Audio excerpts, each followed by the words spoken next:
Olá, paz e bem. Estamos aqui com o nosso bate-papo católico, né? Para a quarta parte sobre a primazia de Pedro, né? Essa aula maravilhosa que a gente está tendo com o Robson Miranda. Eu estou aprendendo muito, né? Que o Robson é excelente, né, para explicar essas coisas. Eu espero que vocês estejam aprendendo também. Então, né? Vamos lá. Vou deixar o Robson falar porque sabe como é que é, né? Deixa o cara que sabe falar. Vai lá, Robson. Então, hoje vamos acelerar, porque muita coisa, né, Cláudio? Já está meio tarde, mas Uhum. é o seguinte, para quem diz que a Bíblia não fala nada sobre a primazia de Pedro, né, a gente está provando aqui, mostrando que esse pessoal está errado, né? Hoje a gente vai falar da eleição de Pedro, né? Pedro sendo eleito por Deus, eleito por Jesus, consequentemente, um eleito por Deus também. Porque na Bíblia toda, Deus faz eleições, né? É como a gente já falou no outro vídeo passado. Deus nunca fala ao povo de maneira direta. Nunca. Ele sempre faz eleições. Desde Adão até com Jesus. Quando Jesus escolheu os 12. Então aqui, esse primeiro slide que você colocou aqui. Lá em Gênesis 17, versículo 5. De agora em diante, não te chamarás mais Abrão, e sim Abraão, porque farei de ti o pai de uma multidão de povos. Aqui, Deus mudando o nome de Abraão. E aqui a gente começa a ver que quando Deus muda o nome da pessoa, tem um significado.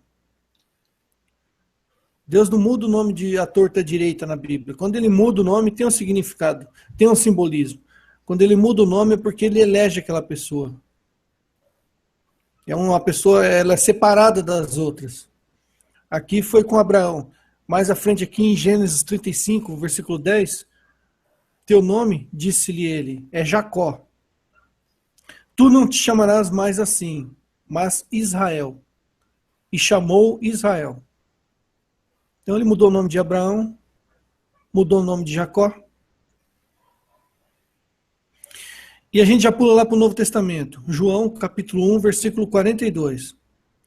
Levou-o a Jesus, e Jesus, fixando nele o olhar, disse, tu és Simão, filho de João. Serás chamado Cefas, que quer dizer pedra. Então, a partir dali do primeiro capítulo de João, versículo 42, dali em diante, deixou de ser Simão. Porque Simão, Cláudio, Simão quer dizer Simão lá na língua deles, lá no linguajar deles, Simão quer dizer uma coisa mole, maleável. É uma coisa que é como uma vara que vai conforme o vento. É uma coisa mole. E Jesus fala, não serás mais Simão, não será mais mole. De agora em diante será chamado Cefas. E o que quer dizer Cefas, Cláudio? Pedra. Então, deixará de ser uma coisa mole. Deixará de ser mole. De agora em diante se chamará Cefas, que quer dizer pedra. Né? E a gente vê aqui 1 Coríntios, se eu não me engano, 1 Coríntios capítulo 1, versículo 12. Né? Paulo dizendo, refiro-me ao fato de que entre vós se usa essa linguagem. Eu sou discípulo de Paulo, eu de Apolo, eu de Cefas, eu de Cristo. Então aqui a gente vê que passou a ser chamado Cefas mesmo, pedra. Pedra. A gente pode trocar aqui Cefas por pedra, ou Pedro. Pedro, pedra, Cefas, mesma coisa. Em Gálatas 1,18, de novo. 3 anos depois, subi a Jerusalém para conhecer Cefas, Pedro, que quer dizer pedra. E fiquei com ele 15 dias. Então a gente já viu aqui que Pedro era chamado de pedra. Né? E aqui você colocou mais detalhadamente, João 1 ali, você já colocou no contexto, né? João 1 fala no versículo 40 e 42. André, irmão de Simão Pedro, era um dos 2 que tinham ouvido João e que o tinham seguido. Foi ele então logo à procura de seu irmão e disse-lhe, achamos o Messias, que quer dizer o Cristo. Levou a Jesus E Jesus, fixando nele o olhar, disse: Tu és Simão, filho de João. Será chamado Cefas, que quer dizer pedra. Até aqui você gostaria de comentar alguma coisa, Cláudio? Bom, o que eu fico ali é o seguinte, é que Jesus fala, serás chamado, quer dizer, uma profecia. Jesus está dizendo, esse será o nome dele, Cefas, que é pedra. Entendeu? Tem gente que diz, Pedro é o sobrenome de Simão. Eu falei, pô, mas como o cara é burro, desgraçado. Carambola, não tem nada a ver. É a mesma coisa que o cara falando Jesus. Ou então Jesus Cristo, olha, o Cristo é o sobrenome de Jesus. Eu falei, pelo amor de Deus, não tem nada a ver. Entendeu? Mas fazer o quê? Pode continuar. É cada coisa que a gente escuta, né, Cláudio? Que é só dando risada mesmo, né? E duro Maria tem de gente que Betânia, leva a sério. eu tô falando, Maria de Betânia, Betânia é o sobrenome dessa Maria aqui, a outra Madalena também é o sobrenome. Pelo É, amor de Deus. tem coisa que a gente ouve assim, mas tem gente que leva a sério. A gente dá risada, mas tem muita gente que leva a sério. A gente vê pastor falando isso. Entendeu? Quando, por exemplo, a gente fala da mudança de nome, né? Muitos protestantes vêm e falam, não, mas se for assim, então mudar o nome de Saulo também foi mudado, de Saulo para Paulo. Eles vêm com esse argumento. Mas tanto Saulo como Paulo é o mesmo nome. Saulo é o nome dele na língua lá aramaica. Só que Paulo é Saulo em grego, você entendeu? É o mesmo nome, não teve mudança de nome. Da mesma forma que Pedro em aramaico é Cefas, em português é Pedro. Em grego vai ser Petros. É o mesmo nome, só que como é falado numa língua diferente, eles querem empurrar para a gente que Saulo teve o nome mudado também. Você acredita? Fica também ali o significado latino. Porque Saulo, em aramaico, ele quer dizer o desejado. E Paulo, em latim, é o pequeno. Então, o sentido ali também de Paulo é dizer que ele é o menor dos apóstolos. Entendeu? Fica esse sentido também. Entendeu? Entre Saulo e Paulo. E outra coisa, Paulo escolheu mudar o nome dele. Pedro não, Jesus mudou o nome dele. Mas é isso que eu estou querendo dizer. Ele não mudou. É Saulo, em aramaico é Saulo. Em Entendeu? grego é Paulo, é o mesmo nome. E tem um detalhe técnico, que, por exemplo, João, né? João Evangelista. Jesus chama ele de Boanerges. Mas alguém chama ele de Boanerges na Bíblia? Como Simão, que virou Pedro? Que todo mundo chama de Cefas? Então, e Entendeu? Boanerges, tanto para o João, se não me engano, foi para o João e para o irmão dele, né? É um apelido. É só naquele momento que eles foram chamados de Boanerges. Depois, no restante da Bíblia, continuou sendo João, né? Um apelido. As pessoas têm que distinguir. No caso de Pedro, não. Pedro se chamava Simão. Mudou para Pedro. É uma coisa totalmente diferente da outra. De Simão para Cefas. No caso de João, Boanerges foi um apelido. Foi usado ali naquela hora. Mas depois voltou a ser João. No caso de Paulo, a mesma coisa. Ele era Saulo, mas foi chamado de Paulo por uma questão de tradução ali. Não traduzir, porque nome não traduz. Mas é uma forma de transliterar o nome. Né? Do aramaico Saulo para o grego Paulo. Trocar o nome mesmo, né, Cláudio? Só trocou de Pedro. Jesus, o nome mesmo que Jesus trocou e ficou foi Pedro, que todo mundo chamou, passou ele a chamar de Cefas. Você não tem isso com Tiago, você não tem isso com João, você não tem isso com Tomé, né? Judas, né? Nenhum dos dois Judas, e por aí vai. Filipe, Natanael, todos esses cabras aí mantiveram o mesmo nome. Só Simão aderiu o nome dele Pedro. Porque tinha apelido. Tanto é que algumas listas dos apóstolos aí, quando aparece na Bíblia, chama. Eu não sei se é Bartolo. Não, acho que é Tomé. Chama Tomé de Dídimo. Fala assim, Tomé que quer dizer Dídimo. Dídimo quer dizer gêmeo. Gêmeo. Gêmeo. Então, É um apelido, é um nome, é um adjetivo. Não foi trocado o nome, entendeu? Não trocou o nome de Tomé para Dídimo. Às vezes aparece ali um outro nome, é um adjetivo, é um apelido, é uma característica, é uma transliteração do nome. No caso de trocar de nome mesmo, foi só Pedro que trocou. Pode mudar aí? Não, Mateus 16. Então tá bom, mas a gente pode falar Mateus 16 mais para adiante. A gente vai Pode falar ser. lá. Não, a gente Então não lá. leu Mateus 16 ainda.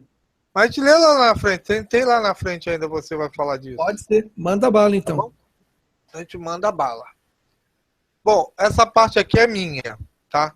Vocês me dão um pouquinho de licença. Naquele tempo, Jesus foi à região de Cesareia de Filipe. E ali perguntou aos seus discípulos. Eu quero só esse detalhe, Cesareia de Filipe, tá? Jesus andou a dar com o pau, vai para Cesareia de Filipe. Ele entrou no máximo da região pagã daquela época, tá? Esse aqui era o templo que tinha, né? No tempo de Jesus, uma réplica do templo, tá? Que tinha lá em Cesareia de Filipe, que era o maior templo pagão que tinha na época, tá? Os judeus evitavam ir a esse lugar. Eles chamavam aqui de as portas do inferno, né? E lá tinha quem? Tinha Pan. Ô, Cláudio, né? E você está querendo dizer que aonde Jesus pronunciou aquelas palavras lá de Mateus 16 foi naquele local ali? Exatamente, que era conhecido como as portas do inferno. Então, o contexto de Mateus 16 se dá naquele ambiente ali que você mostrou e nesse ambiente que você vai falar agora, né? Aqui, exatamente nesse local aqui, que eu espero que vocês estejam vendo aí. É bom para contextualizar, né? O Mateus 16, né?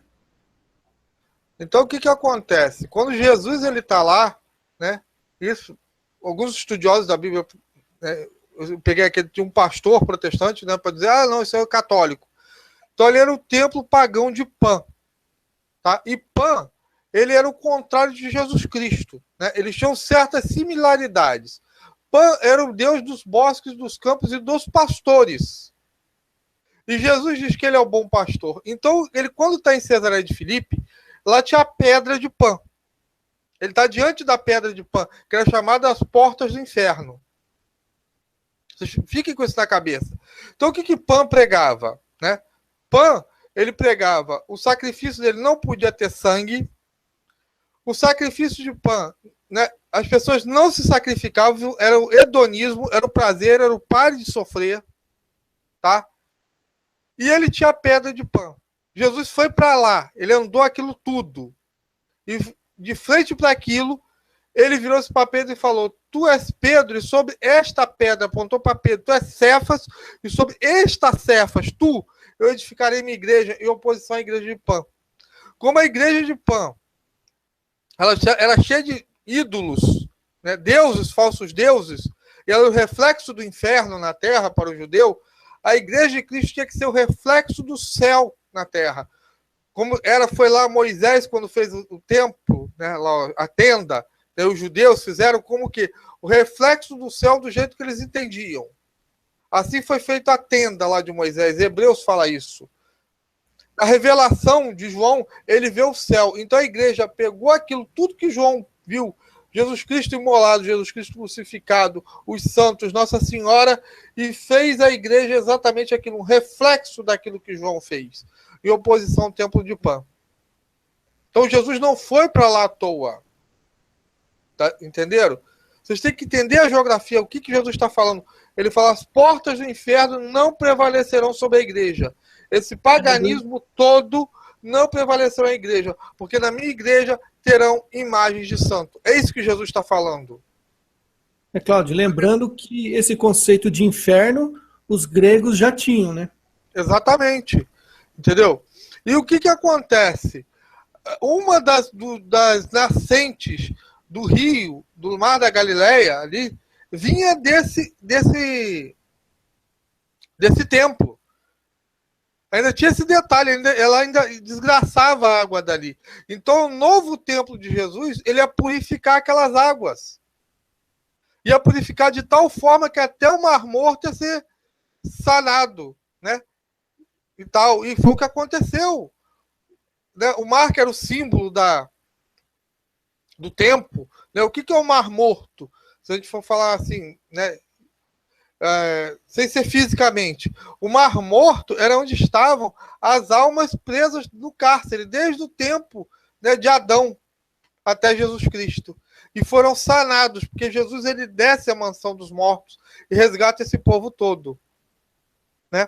Jesus fala, olha, quem vier atrás de mim vai sofrer perseguição, vai ter que carregar sua cruz.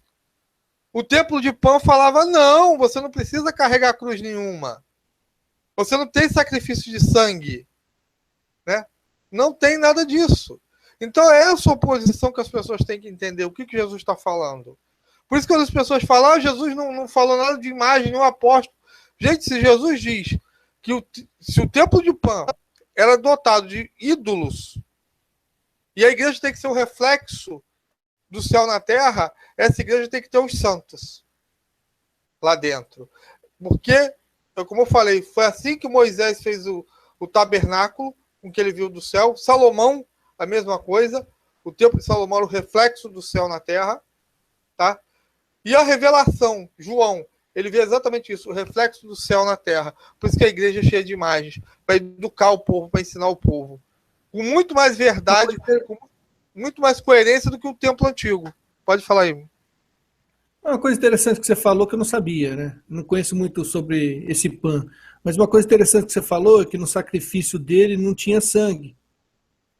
E é exatamente quando Jesus fala para Pedro que ele está indo para morrer, para se entregar, Pedro fala, não vá, Senhor, não é preciso que você vá. Né? Não é preciso que você se sacrifique, não é preciso ter sangue. Né? E Jesus volta para Pedro e fala, afasta-se de mim, Satanás. Né? Pedro estava querendo um sacrifício conforme o Pan pedia. Exatamente. E Jesus vê nisso a ação do demônio ali, né? Exatamente. Então, o Robson já percebeu a coisa que eu nem precisei explicar toda. O Robson percebeu a oposição dos tempos. Se você não tiver isso na mentalidade, meu amigo, você não vai entender essa passagem de jeito nenhum. O quão forte ela é. Jesus não andou aquilo tudo à toa. Ele não foi para Cesareia de Filipe à toa. É nessa oposição que acontece isso. Então, eu vou passar aqui para o próximo slide. Né? Agora volta o Robson a explicar. E agora lembrando, está bem explicado. Uma coisa que tem que deixar claro aqui, que a gente tem que explicar para todo mundo, Cláudio, que a gente não está lendo a Bíblia fazendo uma leitura orante, que é o que a igreja também aconselha. A leitura que a gente está fazendo aqui é uma leitura exegética, é uma leitura apologética. Então, é claro que às vezes também a gente acha ali um fundo de ensinamento, né, espiritual. Mas o nosso foco aqui está sendo apologética. É uma análise, como alguns dizem, uma análise histórico-crítica, é uma exegese apologética. Então, por isso que sempre a gente analisa o texto aqui, às vezes a gente analisa o texto de forma fria, nem sempre de forma espiritual, né? Porque a gente está fazendo uma exegese apologética. Então, Mateus 16. Mateus 16, do 13 ao 20, fala o seguinte: chegamos, enfim, a Mateus 16. Muita gente fala que a gente baseia a nossa primazia petrina em cima dessa passagem. Eu já disse que eu não concordo com isso, embora essa passagem corrobora. Mas não é somente em cima dessa passagem. Para mim, muito mais, além dessa passagem aqui, está João 21, né? Uhum. Cláudio, acho que você mudou a tela. Sumiu o slide e entrou documento de texto. Espera aí. É que às vezes acontece isso. Uhum. Apareceu aí? Não. É que Não. eu não posso tirar do do slide, Eu cara. acho que ali você tem que clicar. Acho que você tem que clicar compartilhar ali agora e compartilha. Eu sei, mas eu tô falando que eu não posso tirar do slide para ver aqui no Hangout você, entendeu? Se eu faço isso, Sim. eu perco. Mas a gente espera, ao vivo acontece tudo, Não tem entendeu? problema. Então, eu espero que vocês falem a nossa aí e tal. A gente espera que as pessoas tenham essa visão, né? Tá, já tá aparecendo, né? Agora tá. Agora. Também tá. Isso, agora melhor ainda. 100%. Mateus 16. Vou pegar ali do versículo 13 até o 20. Para a gente entender o contexto. Né? Agora a gente já sabe como se dá o contexto assim geográfico dessa passagem aqui, né? A gente já sabe aonde o Jesus está com seus discípulos, o que eles estão vendo em volta, ao que Jesus está se referindo quando ele fala essa passagem aqui. Então eles estão num lugar onde havia uma grande rocha, uma rocha enorme, uma montanha rochosa. Sobre essa montanha estava construído um templo, que era um templo pagão, templo de Pan. E nesse contexto Jesus fala o seguinte: chegando ao território de Cesareia de Filipe, Jesus perguntou aos seus discípulos: no dizer do povo, quem é o filho do homem? Responderam: uns dizem que é João Batista, outros dizem que é Elias, outros Jeremias ou um dos profetas. Disse-lhe Jesus: e vós, quem dizeis que eu sou? Simão Pedro respondeu: tu és o Cristo, o Filho de Deus vivo. Jesus então lhe disse: feliz és Simão, filho de Jonas, porque não foi a carne nem o sangue que te revelou isto, mas meu Pai que está nos céus. E eu te declaro, tu és Pedro, e sobre essa pedra edificarei a minha igreja. As portas do inferno não prevalecerão contra ela. Eu te darei as chaves do reino dos céus. Tudo que ligares na terra será ligado nos céus, e tudo que desligares na terra será desligado nos céus. Depois ordenou aos seus discípulos que não dissesse a ninguém que ele era o Cristo. Repetindo esse versículo, em aramaico: eu te declaro, tu és Kefa, e sobre esta Kefa edificarei a minha igreja, e as portas do inferno não prevalecerão sobre ela. Então, se alguém chega e fala, e você ouve alguém falando, tu és Kefa, e sobre essa Kefa edificarei a minha igreja, como entender diferente do que os católicos entendem? Me diz. Cláudio, não tem que fazer muito malabarismo, muito contorcionismo para entender diferente?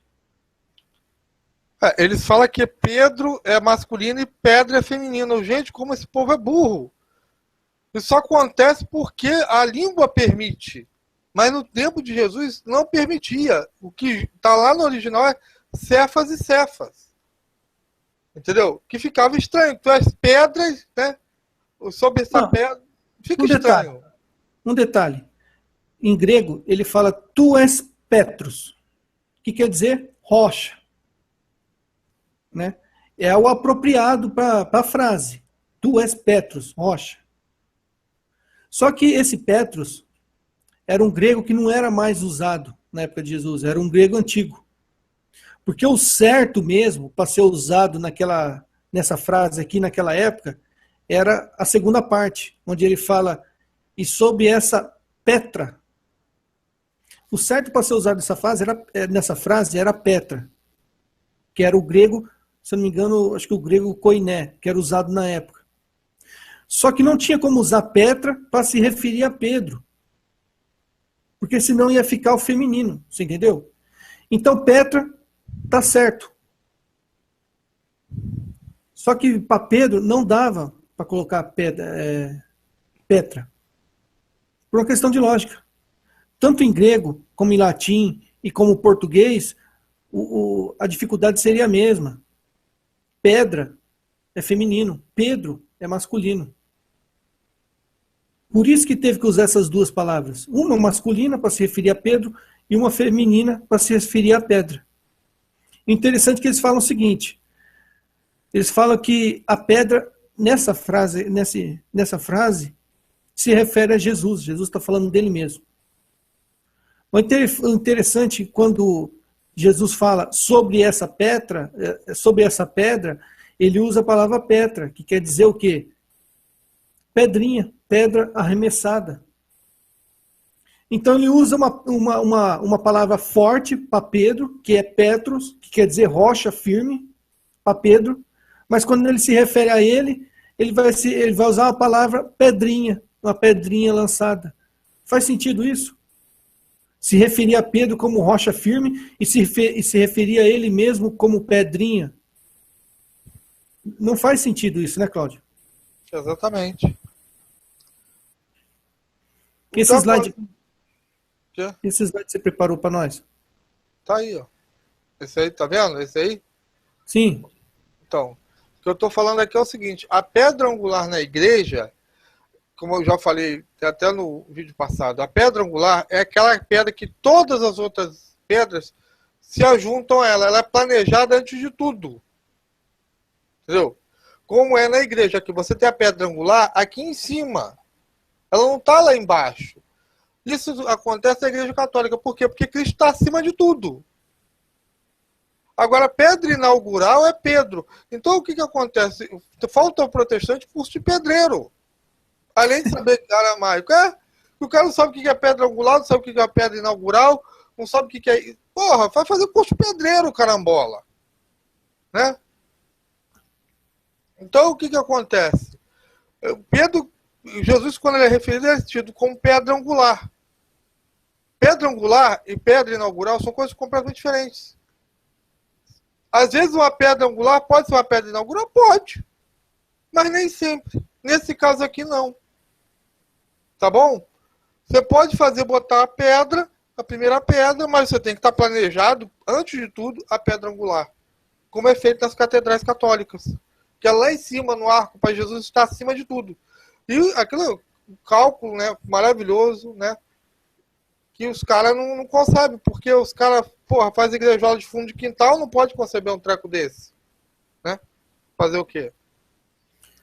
E a gente olhando o contexto ali que você tinha mostrado, a gente vê o seguinte, lá naquele ambiente lá, em Cesareia de Filipe, o que aconteceu? O que tinha ali? Uma rocha, ó, essa imagem. A gente tem uma formação rochosa, que é uma montanha, que é um monobloco, um monolito, uma rocha. Sobre a rocha, eles edificavam o templo, que no caso é a igreja. Então o que acontece? Pedro é essa rocha. Pedro não é a igreja. Nesse texto aqui de Mateus 16, Pedro é uma rocha fora da igreja, ele está sendo ali. Ele não é sequer uma rocha usada para a construção da igreja. Ele é uma rocha sobre a qual Jesus vai edificar a igreja. Então, se a gente for analisar se Jesus estivesse se referindo a ele mesmo, ele ia estar falando mais ou menos assim: eu sou a rocha e sobre mim eu vou me edificar. Não faz sentido. Pedro é a rocha. E sobre Pedro, quer dizer, em cima de Pedro, Jesus vai edificar a igreja dele. Para entender isso, a gente tem que ver aquela passagem lá onde Jesus conta a história lá da casa edificada sobre a areia. Jesus fala, se edificar uma casa sobre a areia, vai cair. Agora, se edificar uma casa sobre a rocha, vai resistir. É isso que Jesus está falando. É sobre Pedro. Jesus não está falando que Pedro é a pedra ali, onde ele vai começar a construir a igreja. Não. Pedro é uma pedra embaixo. Tem aquele desenho lá que a gente costuma usar, né? Aulinha para crente lá. Pedro é uma rocha embaixo, uma rocha resistente, onde sobre ele vai ser construída a igreja. Entendeu? E um negócio que vale a pena lembrar. Quando Jesus, na Bíblia, somente Jesus não, a gente já viu que Paulo também e todos os outros, quando eles se referem a Pedro, chamam ele de pedra, chamam ele de pedra, pura e simplesmente pedra, né? Kéfas, a pedra, ponto final. Quando eles vão fazer uma analogia com Jesus, sendo Jesus a pedra, eles usam um acréscimo. Eles nunca na Bíblia, Jesus é chamado de pedra, pura e simplesmente. Jesus é pedra. Sempre vem de um acréscimo. Ou Jesus é a pedra angular, que conforme você explicou aí, pedra angular, nas construções romanas, pedra angular é essa que sustentava todas as outras. Você tira a pedra angular, as outras desabam. Isso aí só foi mudado quando começaram a fazer as construções góticas. Deixaram de usar essa pedra angular. Mas até então, a pedra angular é a pedra onde ela sustentava as outras. Então, a Bíblia se refere a Jesus como sendo pedra angular. Se refere a Jesus como sendo a pedra fundamental. Pedra de esquina. Pedra viva. Nunca chama Jesus de pedra somente. E nesse texto de Mateus 16, está falando pedra. Mas Jesus nunca é chamado de pedra somente. Ele sempre vem de um acréscimo. Ou pedra angular, pedra fundamental, pedra viva, pedra de esquina. Né? É isso aí que eu queria falar, Cláudio. O que mais você tem para falar sobre essa questão da pedra aí? Mais nada, para mim, tá no esquema. E a questão da tradução, só para salientar mais uma vez. Ah, mas em grego quer dizer pedra é Petros e Petra. Em latim também tem diferença. E em português também é Pedro e Pedra. Só que Jesus não falou em latim, Jesus não falou em grego, Jesus não falou em português, Jesus falou em aramaico. E aramaico era usado cefas. Tanto para pedrinha, pedrão, pedregulho, pedrona, pedra grande, pedra... Era cefas e ponto final. Jesus usou cefas, tu é cefas, sobre essa cefa. Não tinha diferença no aramaico. Porque o aramaico era uma língua pobre. O grego é uma língua mais sofisticada, mais rica. Só que o aramaico é uma língua pobre. Eles usavam uma palavra para várias coisas diferentes. Então Jesus usou cefas. Jesus não falou em grego, nem em latim e nem em português. É como se fosse ele tivesse em francês. Tu és Pierre, e sobre esse Pierre, ele fica aí na igreja. Ó, um pouquinho e tudo, francês. Entendeu? Me corrija o pessoal que sabe francês aí, né? Eles falam, não, o original grego está escrito assim. Mas é o original escrito, meu filho. O original falado foi falado em aramaico. Ele não falou em grego, né? Não, e detalhe. Só um detalhe, Robson. O original de Mateus foi escrito em aramaico. Se você pegar a Peshita, né, que foi a transliteração, o original de Mateus foi escrito em aramaico. Tanto é que o autor, quando ele começa, ele usa Emanuel. Entendeu? Ou ele foi ou escrito em aramaico ou em hebraico. Porque ele foi escrito para judeus.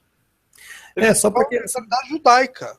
Para quem não sabe o que é Peshita, Peshita é uma Bíblia, a Bíblia cristã, só que feita por judeus. Então eles pegaram a Bíblia que já tinha sido traduzida do original para o latim e traduziram de volta para o aramaico. Então aqui é a palavra dos próprios judeus. Não é a palavra nem da Igreja Católica, nem da Igreja Ortodoxa. A Peshita é a língua dos judeus, na opinião dos judeus. Né? Exatamente. Vamos passar para o próximo slide agora? Bora. Bom, esse aí, né, para quem fica aí, oh meu Deus do céu, de onde é que surgiu? O Papa surge de uma profecia. Isaías falou que aquele que tivesse as chaves, né, que Jesus ia dar as chaves da casa de Davi, que ele seria como Eliaquim. Né? E o que eram as chaves naquela época? As chaves eram autoridade. Quem recebia as chaves da cidade era autoridade. Então, as chaves eram dadas ao primeiro-ministro, como se fosse hoje o primeiro-ministro, é o chamado copeiro-mor, né? E ele será chamado de pai. E ele terá um trono na casa de seu pai. Então, o que acontece? Onde está o termo papa? Daí dessa profecia. Ah, mas no tempo lá ninguém chamava Pedro de pai. Olha, a gente vai ver que os apóstolos eram chamados de pai, tá? Eu sempre falo, vocês não sabem ler a Bíblia. Mas os apóstolos eram chamados de pai, tá? A gente vai ver aí. E ele teria a chave e ele teria um trono. Isso tudo cai em cima do Papa. Só o Papa tem um trono. Só o Papa tem as chaves. Mas nenhum. Os outros só têm as chaves se ligados ao Papa. Tá? Quer falar alguma coisa aí, Robson? A gente já pode ver agora mesmo essa questão do Papa aí. No início do cristianismo, todos os bispos, né, eram chamados de Papa. Somente depois, lá, a partir do século, mais ou menos, século V, século VI, esse título passou a ser usado somente por bispo de Roma. Mas até então todos os bispos eram chamados de Papa. E as pessoas confundem, as pessoas falam, diz que Papa é pai. Papa não quer dizer pai. Pai em latim, italiano, não sei, pai é padre. Papa é um jeito mais carinhoso de dizer pai. Né? Papa seria como se fosse um papai ou um paizinho. Então, Papa quer dizer paizinho. É um jeito carinhoso. Então, vendo desse modo, se Papa quer dizer paizinho, será que tem Papa na Bíblia? Vamos ver? A gente vê lá, ó, em 1 Coríntios, capítulo 4, versículos 14 ao 15. Né? Paulo fala o seguinte: não vos escrevo essas coisas para vos envergonhar, mas admoesto-vos como meus filhos muito amados. Com efeito, ainda que tivesses 10.000 mestres em Cristo, não tendes muitos pais. Ora, fui eu que vos gerei em Cristo Jesus pelo Evangelho. Por isso vos conjuro a que sejais meus imitadores. Para isso é que vos enviei Timóteo, meu filho, muito amado e fiel no Senhor, e ele vos recordará as minhas normas de conduta, tais como as ensino por toda parte, em todas as minhas igrejas. Então aqui Paulo está falando o quê? Chamando eles de meus filhos muito amados. Porque ele considera que os discípulos deles foi Paulo que gerou em Cristo. Né? Então aqui a gente já vê que eles, os apóstolos e os bispos, eles se consideravam pais espirituais. Porque eles falavam aqui, Paulo fala, meus filhos muito amados, com efeito, ainda que tivesses 10.000 mestres em Cristo, não tendes muitos pais. Ora, fui eu que vos gerei em Cristo pelo Evangelho. Tá entendendo? Eles consideravam, os apóstolos eles consideravam pais. Né?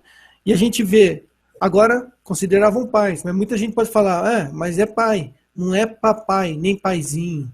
Então não tem papa. Então a gente vai lá para a primeira carta de João, 1 João, capítulo 4, versículos 4 ao 6. João fala o seguinte: vós, filhinhos, sois de Deus e os vencestes, porque o que está em vós é maior do que aquele que está no mundo. Eles são do mundo, é por isso que falam segundo o mundo, e o mundo não os ouve. Nós, porém, somos de Deus. Quem conhece a Deus, ouve-nos. Quem não é de Deus, não nos ouve. É nisso que conhecemos o espírito da verdade e o espírito do erro. Então aqui, nesse versículo aqui, versículo 4, João já começa falando, vós, filhinhos, sois de Deus. Cláudio, se ele chama os discípulos de filhinhos, seria errado os discípulos chamar ele de papai, ou paizinho, ou papa? É aquela coisa, na cabeça do protestante, vão chamar ele de tiozinho, né? Tiozinho suquita, se bobear. A gente vê protestante bravejando, se esgoelando, não podemos chamar ninguém de pai. Pai é somente Deus. Jesus falou para não chamar ninguém de pai. A gente vê aqui Paulo falando, eu considero o pai de vocês. porque para mim fui eu que gerei vocês em Cristo. E João falando, chamando eles de filhinhos. Tem uma outra passagem que também Paulo chama de filhinhos, eu acho que eu me perdi aqui, eu não sei onde que está. Mas tem uma outra passagem também que Paulo chama os discípulos, para quem ele está escrevendo, de filhinhos. Ora, se há filhinhos, há paizinhos. É uma forma carinhosa. Né? É uma forma carinhosa de tratar. A mesma forma com papa. Papa quer dizer papai, paizinho. É um pai, só que de uma forma carinhosa. É da mesma forma que João chamou os discípulos deles aqui. Só que com o protestante não tem isso, né? O protestante não tem esse negócio de carinho, de amor, de afeto. É uma coisa fria, né? Então, para que chamar alguém de pai? Não vou chamar ninguém de pai. Acho que nem o pai deles, eles não chamam de pai, né?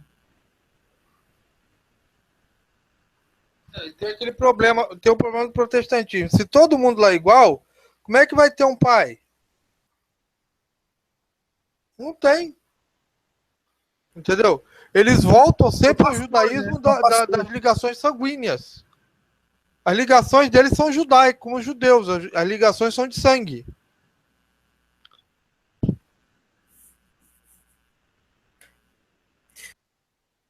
Então a gente já viu aqui, né, em João, tem mais uma passagem também que Paulo fala, só que eu não lembro, então dá para me citar aqui, mas 1 João, capítulo 4, versículo 4.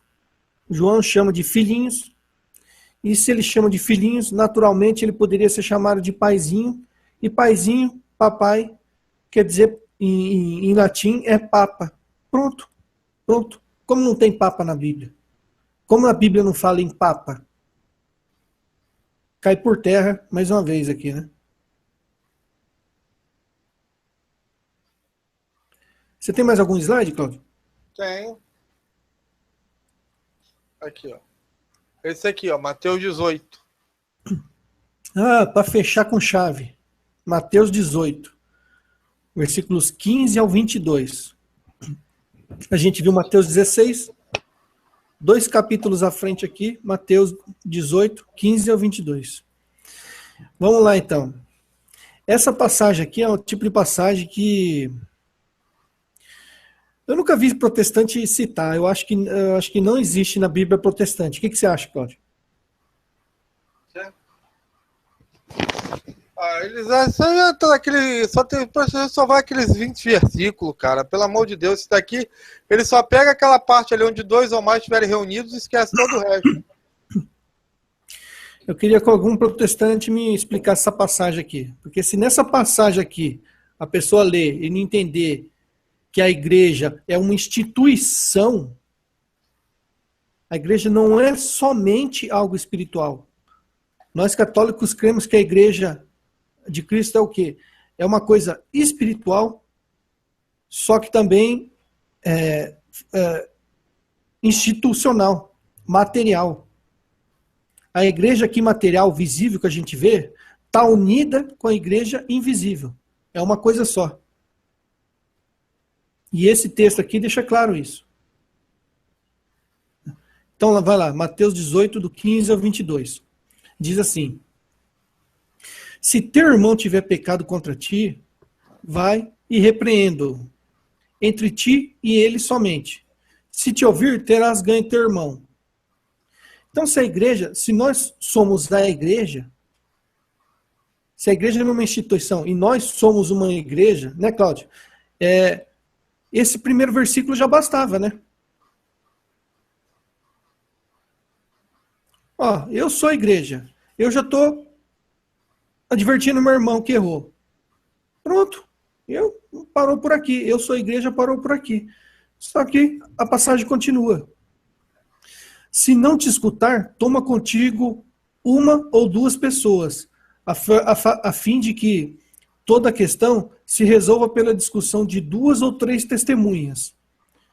Bem, quem defende que a igreja somos nós, já se complicou aqui nesse segundo versículo aqui, né, Cláudio? Exatamente. Já começou a se complicar. Essas pessoas que defendem que a igreja somos nós, começou a se complicar nesse segundo versículo. Porque se a igreja somos nós, Então, para que precisa de opinião de mais 2 ou 3? Uhum. Né? Será que existe várias igrejas com opiniões diferentes? Então tá. Aí continua. Se recusa ouvi-los, dize-o à igreja. E se recusar ouvir também a igreja, seja ele para ti um pagão ou um publicano. Meu Deus do céu, como que a igreja, se a igreja, segundo os protestantes, se a igreja fosse somente uma coisa espiritual e não tivesse nada relacionado com esse mundo material, como que a gente vai fazer, Cláudio? Me explica, me diz. Como que a gente vai fazer para ouvir a igreja? Exatamente. Não dá Eu para vou ouvir. ficar ouvindo vozes do além? Eu já falei, protestantismo é que nem o Chico Xavier. Conversa com si mesmo e anota o recado. Aqui está falando, se recusa a ouvir a igreja. Ouvir a igreja, logicamente aqui está dizendo, é o colégio apostólico, é o sagrado magistério, é a infalibilidade que Jesus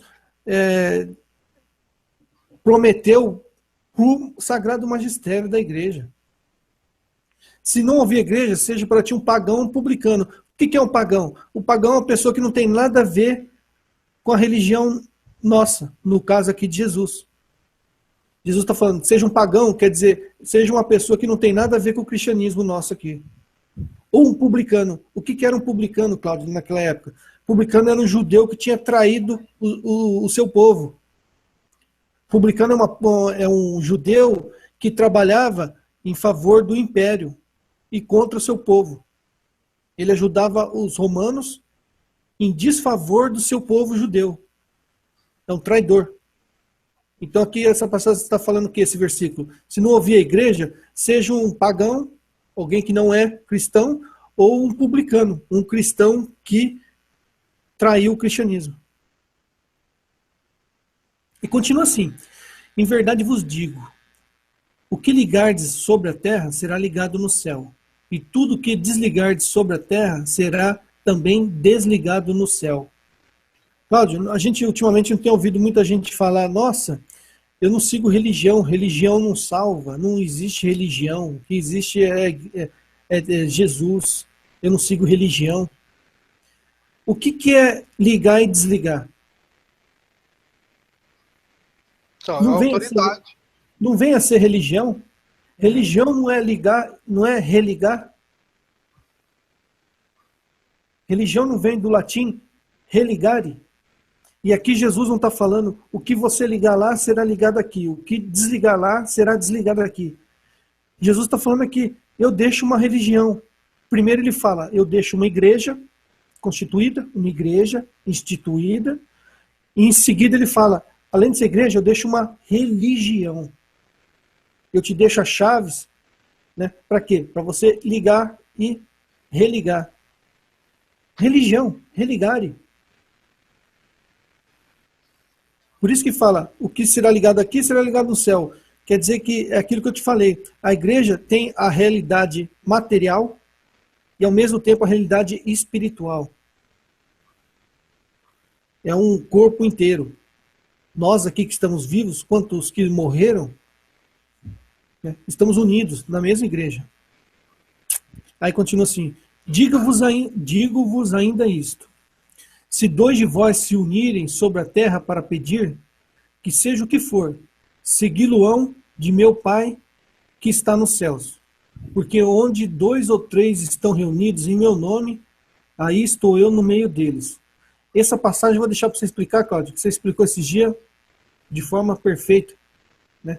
Esse negócio de onde 2 ou 3 estiver reunido em meu nome, eu estarei no meio deles. Bom, quem diz, né, que isso aqui o cara já pode constituir igreja, há muito tempo os pais da igreja falam que são falsificadores do evangelho, tá bom? Por quê? Porque você está 2 ou 3 onde? Reunidos dentro da igreja. Você tem que estar ligado a uma igreja. Tanto é que o próprio versículo acima fala. Entendeu? Então o que acontece? As pessoas, só pega esse aqui. Porque onde 2 ou 3 estão reunidos em meu nome, eu estou no meio deles. Que coisa linda, que coisa básica. no resto da história. Eu já falei, olha, o protestante ele vai provar que Deus não existe na Bíblia. Vai pegar aquele passagem lá no Salmo, Deus não existe. Pronto, já provei que Deus não existe. Aí ele esquece o outro, diz o insensato. É a mesma coisa aqui. Jesus está falando desde a igreja lá de cima, onde 2 ou 3 estiverem reunidos em meu nome, eu estou no meio deles. Aonde? Na igreja. Porque é a igreja que tem o poder de ligar e desligar.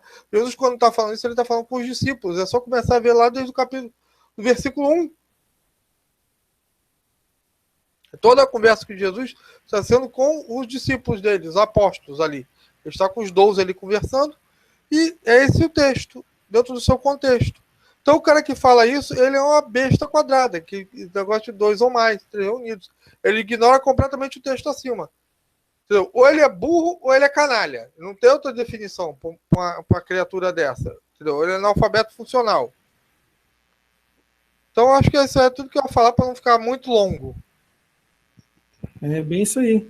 E porque a gente vê, se a gente vê o segundo versículo aqui, se essa passagem onde 2 ou 3 estiver reunidos estarem no meio deles, vale para todas as pessoas, esse, já entra em contradição com o segundo versículo. O segundo versículo aqui tem 3 testemunhas e mais um outro. São 4 pessoas. E as 4 ali não conseguiu resolver. Foi preciso levar para a igreja. Onde 2 ou 3 estiverem reunidos, Jesus está falando do magistério. Vós, onde 2 ou 3 de vocês aqui que eu estou falando, meus apóstolos, onde vocês estiverem reunidos, estarei no meio de vocês. E para variar, né? Então, quem foi que se aproximou de Jesus e falou? Para variar. Então Pedro se aproximou de Jesus e disse: Senhor, quantas vezes devo perdoar a meu irmão quando ele pecar contra mim? Até 7 vezes. Até 7 vezes? Respondeu Jesus: Não, te digo até 7 vezes. Não te digo até 7 vezes, mas até 70 vezes 7. Aqui já entra naquela questão dos números na Bíblia, né? Os números aqui são, na Bíblia tem todo um simbolismo, né? No caso, 7 simboliza a perfeição. 70 vezes 7, então quer dizer que é perdoar de forma perfeita. Só que Jesus deu a chave para a igreja perdoar, mas é Pedro que toma a iniciativa e fala: mas e eu? Como que eu vou perdoar? E Pedro vê ali que ele que vai ser o cabeça da igreja, né? Então, para mim já está de bom tamanho, Cláudio.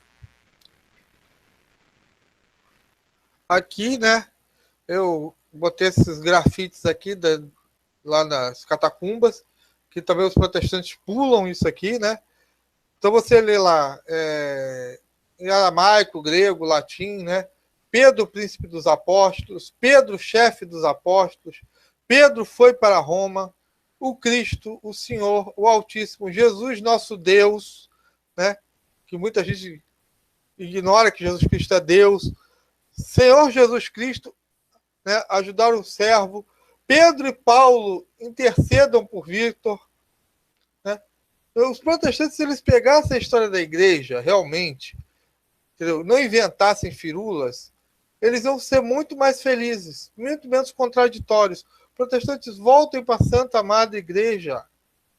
Saia dessa jangada furada. Isso já não tem nada, já tem protestante que não está nem mais em jangada. Já está em caniço furado, entendeu? E achando que está no transatlântico. Não, meu filho, o transatlântico é a igreja. Porque esse caniço furado que você pegou veio lá dessa igrejinha, dessa igreja mãe que está ali, que é a grande barca. Só aqueles que estão lá dentro, né, se entrarem lá dentro vão se salvar. O resto é para as cucuia. E se você for salvo, vai ser por causa dessa igreja. Tá? Quer falar alguma coisa aí, Robson? Então, se for salvo, vai ser nessa igreja. Fora da igreja católica não tem salvação. Mas precisa explicar mais uma vez. Igreja, o conceito de igreja para nós católicos é algo que abrange tanto o mundo espiritual, a igreja espiritual, quanto o mundo material. A Bíblia fala: quem poderá nos separar do amor de Cristo? Ninguém, nem a morte. Então, nós estamos unidos à igreja ainda vivo. nós morremos, nós continuamos na igreja. Então, se você for salvo, vai ser dentro da igreja católica. Aquela igreja espiritual. Não tem outra. Vai ser lá. Se você for, você vai ser católico ou aqui nesse mundo, ou depois que morrer. Deixa eu passar aqui. E aí a gente termina, né? Então, espero que vocês tenham gostado. Não sei se o Robson quer falar mais alguma coisa. Não, eu acho que esse hoje aqui foi para matar a pau.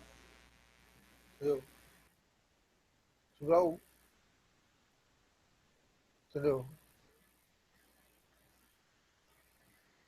Aqui, a gente agradece aqui o pessoal, né, que mandou mensagem pra gente. O Léo Araújo falou que esse canal é um achado, paz e bem, né? O Simplício falou que foi uma bela aula. O Jefferson Teixeira, salve Maria e salve Roma, né? E eu acrescento aqui também, salve Jesus Cristo, né? Nosso Senhor, nosso irmão. Pediram para a gente fazer um vídeo sobre 2 Coríntios, capítulo 11, versículo 14. A gente vai fazer isso outro dia, se Deus quiser, né?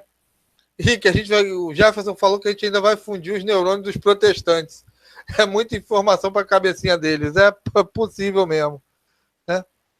E teve um outro aqui que botou um treco aqui sobre o evangelho aí, que acharam aí lá na Turquia, aqui se exploda, não está trazendo novidade nenhuma. Outro dia eu até faço um vídeo explicando essa bodega aí, para não ficar muito longo. A gente agradece a toda, né, a participação de vocês, né? Antes de terminar, eu vou passar para o Robson. Então, a gente tem mais material que a gente vai voltar a estudar aqui, né? E é mais ou menos isso mesmo, a gente está estudando, está fazendo uma exegese, a gente não está fazendo uma leitura orante, como a igreja ensina, a gente está fazendo uma leitura exegética, apologética, católica, né?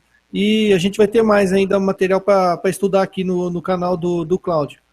Muito obrigado, Cláudio, fica com Deus aí. Muito obrigado para todo mundo que acompanhou a gente. Também, muito obrigado, gente. Paz e bem para todo mundo e até a próxima. Amém.